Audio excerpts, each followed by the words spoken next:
Muy buenas pichones, esto es Canary RAM, mi nombre es Alei y hoy vamos a analizar el último modelo de la marca Drevo.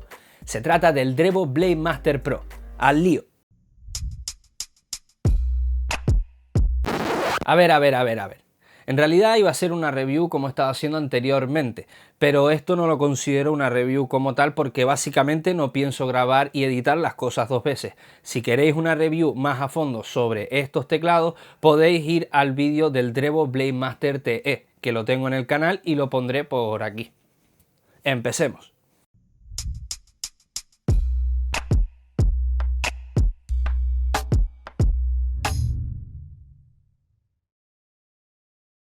Lo que más me sorprende de esta marca es el proyecto con el que empezó este modelo, pero el tema de la financiación por Kickstarter lo dejaremos para el final. Bueno, lo primero es el unboxing, y este lo vamos a pasar a cámara rápida. No hay nada extraordinario ni diferente al Tournament Edition, excepto que las keycaps especiales me vinieron en el otro, y este vino exactamente como se comercializa. Una vez saco el teclado y lo tengo en la mano, no noto diferencia en el peso ni la sensación que transmite. Se diferencia en 7 gramos, lo que significa que han tenido que reducir el peso por otro lado, porque al tener más componentes para hacerlo inalámbrico no me salen las cuentas. De primeras tenemos 3 diferencias muy notorias. La primera obviamente es el cable. Este no está mallado igual que en el TE, pero este usa USB tipo C y es extraíble.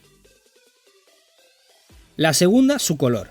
La versión Tournament Edition es en color negro y esta versión Pro es en color plateado, donde notamos por completo el proceso de anodizado del aluminio. Y la tercera, y para mí la mayor diferencia, son los switches. El modelo, que en teoría es gama baja, lleva Gateron, mientras que en este han dado la opción de elegir entre una amplia gama de switches Cherry MX. Este en concreto es con Cherry MX Silent Red. No voy a detenerme mucho a explicar ambas marcas de switches, porque ya las veréis en los 2 capítulos de Switch and Keys.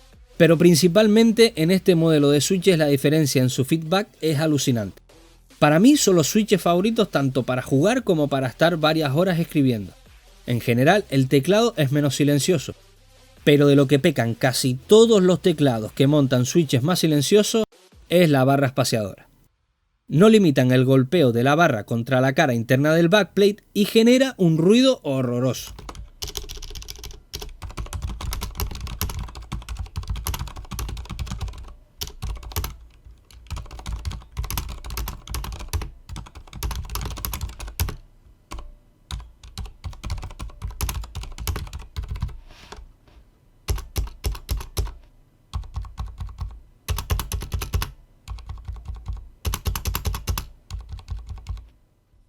Lo que caracteriza a este teclado en concreto es su título wireless.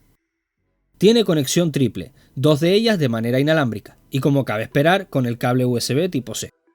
Si os fijáis en la zona de bloque de control, vemos que han añadido 3 dibujos al layout secundario. Si presionamos FN más pause, lo conectaremos por la banda de 2,4 GHz. Si presionamos FN más scroll lock, lo conectaremos por Bluetooth 4.0. Y si presionamos FN más Print Screen, lo utilizaremos en modo cable, siempre y cuando lo tengamos enchufado, obviamente. Debo decir que probando todos sus modos no he quedado tan impresionado como cabría esperar. El modo Bluetooth lo veo genial para poder trabajar en multiplataforma, simplemente con hacer una combinación de teclas. Está bien enfocado para su uso en streaming o multimedia, ya que puedes tener tu tableta con la aplicación y el chat dejando más liberado el PC y siendo más cómodo para interactuar. Ojo twitcheros, el bloqueo de mayúscula tiene un delay muy largo, así que si escribís rápido, acordaos de darle su tiempo. Por otro lado, me ha fallado la conexión por banda de frecuencias antes de actualizar en firmware, pero es que también me ha dado fallos después de actualizarlo. Una lástima que no tengo tomas de ello. Sí es cierto que después de actualizarlo han sido 2 o 3 veces que me perdía la señal, pero después de eso no me ha vuelto a pasar, y menos mal. Actualizar el firmware es un proceso que en este teclado hace que nos replanteemos su compra. Tener que hacer todo el proceso de actualización para que luego quepa la posibilidad de que te falle la conexión esporádicamente, no creo que sea plato de buen gusto para nadie. Otra cosa que han cambiado con respecto a la versión TE es que en esta versión Pro han prescindido de uno de los layouts en la parte trasera donde está el bloque de Deep Switches. Sí es verdad que pocos usuarios son los que usan el layout Colemac y han preferido prescindir para implementar su sistema wireless.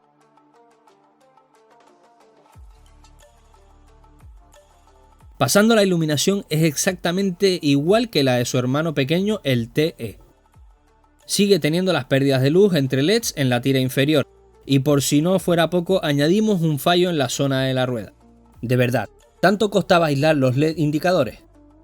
El indicador de tipo de conexión y el indicador de batería contaminan la iluminación secundaria del teclado, por lo que la luz de la tecla escape y la inferior van a quedar teñidas de otro color siempre.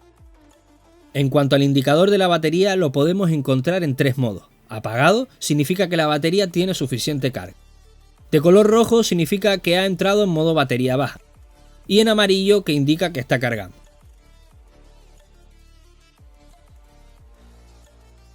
Además de ponerse el LED rojo al llegar al 20%, la iluminación secundaria del teclado se apaga, quedando completamente apagado exceptuando los indicadores principales. Otro dato a tener en cuenta es que el software nos avisa a través de Windows con una notificación cuando la batería llega al 25%. El software en este casi sigue siendo el mismo, el Drevo Power Console. Aunque con la nueva actualización y con la versión Pro conectada, tenemos nuevos parámetros para ajustar. Estos son los tiempos de standby, lo que hace que podamos ahorrar en energía en el modo wireless. Justamente en este modo, el DPC reconoce el teclado y nos muestra su nivel de batería. Pero no podemos entrar para configurarlo, solamente podremos hacerlo en modo conexión por cable.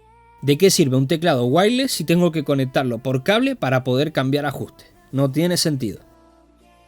Bueno, la conclusión es clara, es un teclado que no vale la pena las cosas malas que ofrece por el plus que te da. Mucho menos cuando estamos hablando de un teclado que cuesta 149 € y eso en su gama de switches estándar.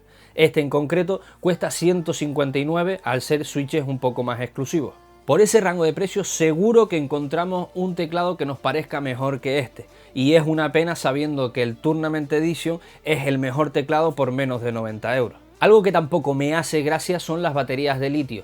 Dura 64 horas con las luces apagadas y 20 horas con todas las luces encendidas al máximo de iluminación. 3 días analizando el teclado y ya tuve que cargarlo. El punto fuerte de este teclado queda eclipsado por su baja durabilidad. Deberían de haberlo implementado mejor teniendo en cuenta que están los reyes del wireless en el mercado. Otra cosa que me gustaría subrayar es lo siguiente. Estamos hablando de un proyecto que comenzó en Kickstarter y que fue financiado al 2000%. Todo esto con un apoyo de los usuarios y una espera increíble. Y me estás diciendo que pones el teclado con un PVP de 149 €. Acojonante. Con un poquito más de vergüenza, el delay de 8 meses que ha tenido este teclado podrían haberlo aprovechado para bajar el PVP. Bueno, pichones, espero que este vídeo os haya gustado. Si es así, pégale un like, al menos que seas el CEO de Drevo. Suscríbete al canal y dale a la campanita para estar atentos a próximos vídeos. También puedes seguirme por mis redes sociales donde voy posteando algunas cosillas y también algún que otro spoiler vas a encontrar. Comentarte que en el cajetín de info también vas a encontrar los enlaces a estos teclados y justo debajo pondré unas sugerencias por mi parte que para mí creo que son mejores por ese rango de precio. Venga, pibes.